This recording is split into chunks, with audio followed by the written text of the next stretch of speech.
이 일은 아하수에로 왕 때에 있었던 일이니 아하수에로는 인도로부터 구스까지 127지방을 다스리는 왕이라. 당시에 아하수에로 왕이 수산궁에서 즉위하고 오늘부터 우리가 에스더서를 살펴보겠는데, 이 에스더서는 유대인들의 전통에 의하면 성문서에 속하지만 기독교의 전통에서는 역사서로 분류되는 그런 책이 되겠습니다.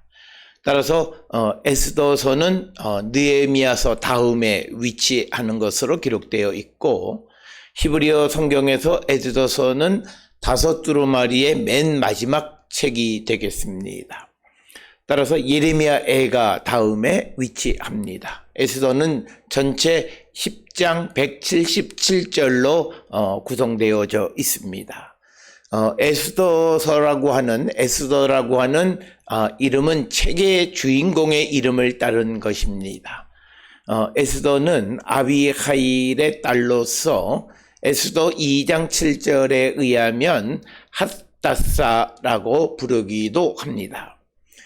그래서 에스더는 별이라고 하는 뜻을 지닌 고대 페르시아어 사타라에서 유래된 이름으로 보통 추정을 합니다. 에스더라고 하는 이름은 아마도 그가 왕비가 되면서 부른 이름으로, 그러니까 왕비가 되기 전에는 하다사로 불렀던 것이 왕비가 되어지면서 에스더로 불리어졌다, 이렇게 보통 이야기합니다. 우리가 에스더서를 통해서 알 수 있듯이 에스더는 어려서 부모를 잃고 고아였지만 그의 삼촌인 모르드게가 그를 키웠다, 이렇게 기록하고 있습니다. 특별히 에스더서에 나타나 있는 신학은 하나님이 이스라엘 민족을 향한 절대적 사랑을 보여주는 그런 내용이 되겠고, 그래서 이를 통해서 민족적 정체성을 지키면서 이방인의 박해를 이겨 나갈 것을 강조하는 그런 책이 에스더서가 되겠습니다. 뿐만 아니라 에스더서의 주인공인 여인인 에스더라고 하는 점에서 비록 연약한 여인이라 할지라도 하나님에 대한 신앙이 있으면 얼마든지 민족을 구원할 수 있다라고 하는 메시지를 전달하는 그런 책이 되겠고, 그래서 이런 에스더서는 바빌론 포로 이후 흩어져 살면서 박해를 받던 유대인들에게 어떤 불굴의 신앙을 심어주는 그런 역할을 한 책이다, 이렇게 우리가 이해할 수 있습니다. 특별히 오늘 우리가 함께 읽은 에스더 1장 1절로 2절의 이야기는 에스더서의 역사적 배경을 우리에게 설명하고 있습니다.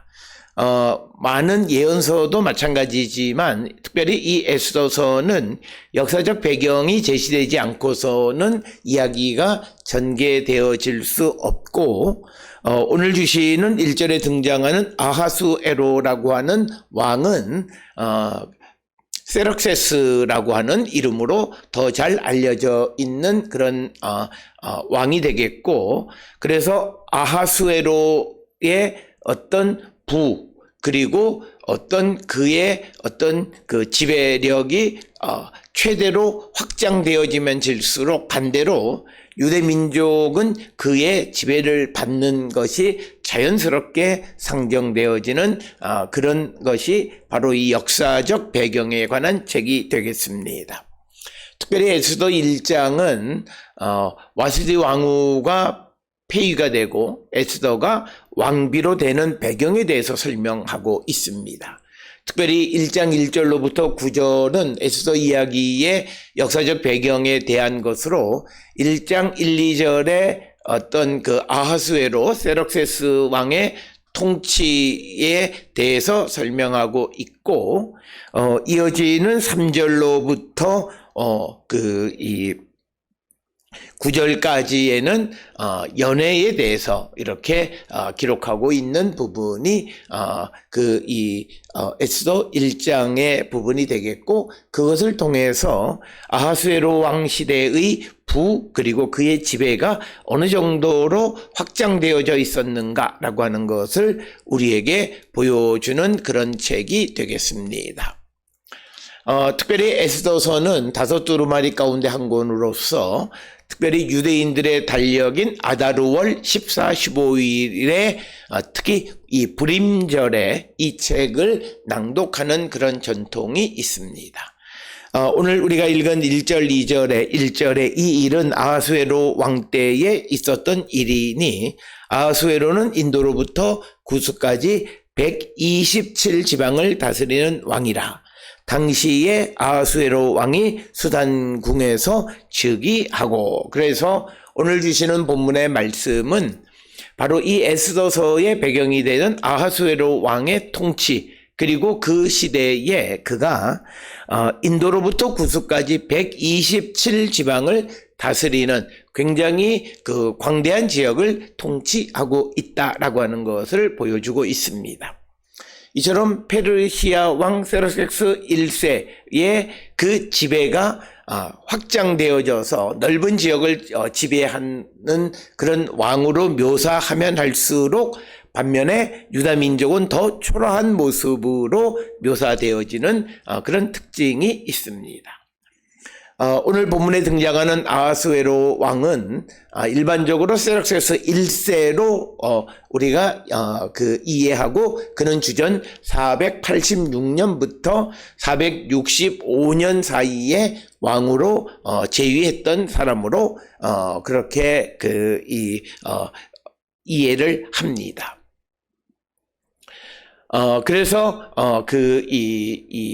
아하수에로가 아르닥사스다라고 하는 것은 페시타나 70인역에서 이 사람을 아르닥사스다로 읽었기 때문에 아하수에로, 아르닥사스다 혹은 세럭세스 전부 다 같은 인물로 보통 이해를 합니다.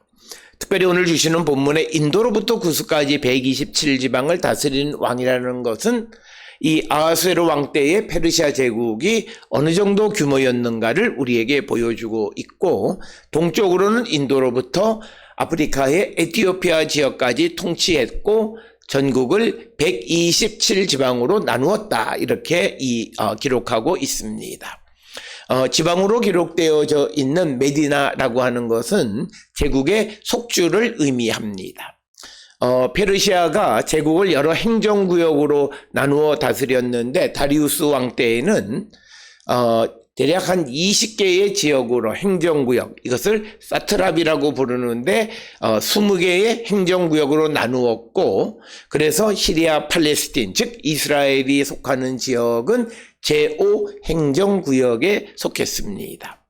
그런데 이 행정구역이 시간이 지남에 따라서 31개까지 늘어나게 되어진 것, 그것은 그만큼 페르시아의 지배하는 영역이 넓어졌다라고 하는 것을 우리에게 가르쳐주는 말씀이 되겠습니다.